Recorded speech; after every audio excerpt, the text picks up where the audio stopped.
And I think that is one of the hopeful messages of the fiscal crisis of 1975, that Carey managed to bring together people who were usually at odds or suspicious of each other or didn't talk. A team of rivals. Republicans, Democrats, upstate, downstate, but also union leaders, bankers. Robert, and he did that in a way that it forced them to give just as much as they had to solve a crisis that was affecting all of them, and he made them understand that.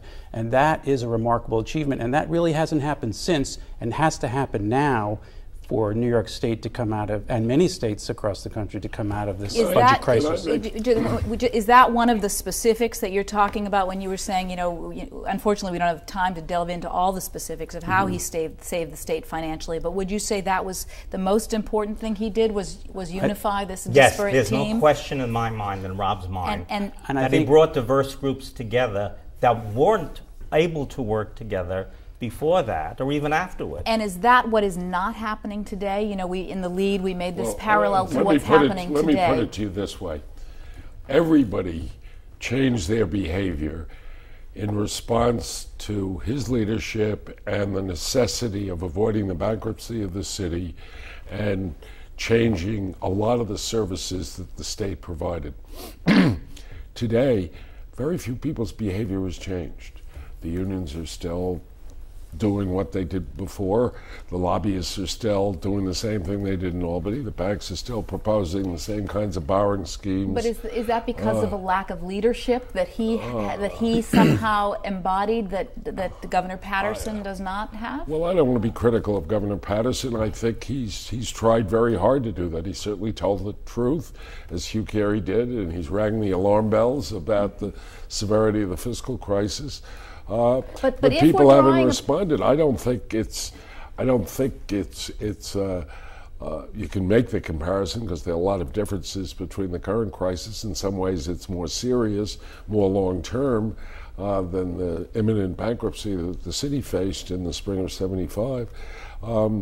But I will tell you, when you realize that people as diverse, and they never met before. Al Shanker had never met Walter Wriston before in their entire life. I got them together for the first time and brought them in to have a joint meeting with the governor. And he had this incredible ability of making everybody feel comfortable that he was trying to solve the problem with a high degree of sensitivity to their own interests. And yet he never misled anybody as to where he stood. He affected compromise. But if we are to draw a parallel between then and now, what would it be? What lessons can be applied from what Hugh Carey did to what's happening today? Let me just say this. As someone who served in the New York State Legislature as a state senator for 5 terms, I could state unequivocally there is no comparison to the leadership today that is exhibited in the New York State Legislature to the leadership that was there in 1975. I mean, the legislative leaders in '75 were more concerned with, in a sense, saving the state and using their principles and working together to do that. Whereas I think many of the people today who serve in the state legislature are only thinking of re-election. What would Hugh Carey do if he were dealing with this body in Albany today, Robert? Any guesses? Carey had a quality: if one thing doesn't work, put it aside, try something else. He was very pragmatic, and he made people feel both comfortable and important at the same time, which is a politician's gift. He had that. He'd probably tell a few jokes and bring people into his with his warmth and win them over that way. Let me also, I had spoken just before he died to Senator Warren Anderson, who I had never met before, Lieutenant Governor Ravitch. Knew him well. Knew him well. He was the majority leader at that time, completely different than the majority leaders we've had over the last decade. And as a Democrat, I can say that because he was a Republican. And he worked with Hugh Carey. When they needed votes that weren't Democratic votes, they went to Warren Anderson.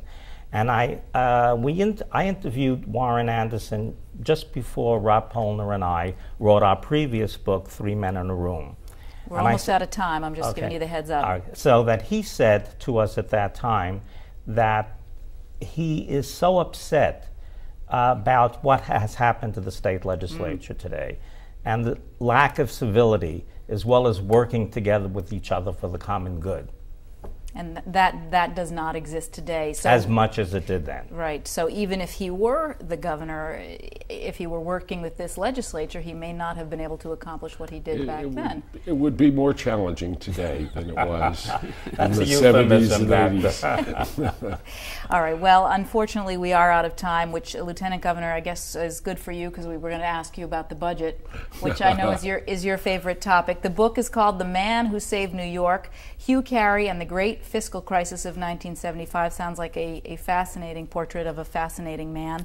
And this is publication week, so publication that's why we're week. here. All right. Well, we wish you all well in the publication of this book.